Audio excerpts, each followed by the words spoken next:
In this video, I'm going to show how to install Anaconda and Python on Windows 11. So the first thing that I'll need to do is download the installer, so I open up Chrome and go to anaconda.com. Then after the site loads, I'll go down to accept all cookies and then up to the free download link. It will ask for your email address next, but you can just skip registration with the link below the submit button. Then I'll just click on the download button with the Windows icon and go up to the top right of Chrome to click on the circle icon, where it will show me a full download history link where I can watch the file progress.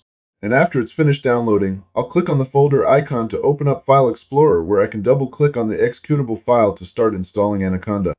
The installation took me about 5 minutes, but may take a little longer or shorter depending on the type of hardware your computer has. To begin, I will click Next and then I agree before getting to the options where I will install for just me and choose the default destination folder. Then it will give me some more options which I will leave alone and go down to click Install.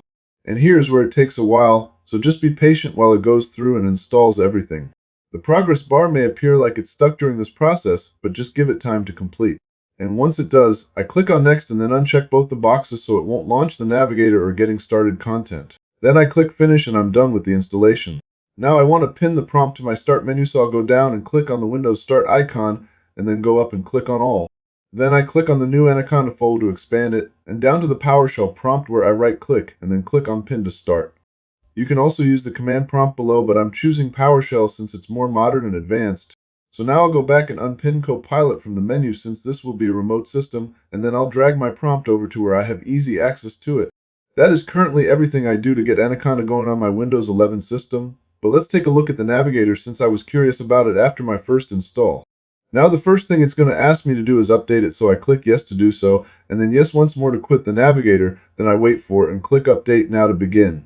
This process takes a little time, so I just be patient until it gives me the option to launch the Navigator again after the update.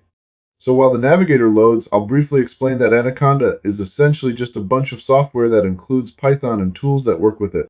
I became interested in it because I see a lot of AI projects use Anaconda to create their environment. As I just showed, it makes it very easy to get Python going on a Windows machine. I use the prompt for all of that though, but this Navigator will give you graphic interface for managing things. I don't want to sign in to customize the Navigator, so I check the Don't Show Again box and close the window. Now once the Navigator homepage loads, it will show additional options you can install and let you launch everything that comes installed by default. Perhaps the most useful aspect of the Navigator is the Environments page, where it allows you to access and manage all the environments that you've created on the system. It shows the name, description, and version along with management links below the list of environments. And it has a learning and community page as well. Hopefully this video has helped, and feel free to ask any questions that you still may have in the comments. Thank you for watching, and please like and subscribe for more quick and on-point videos.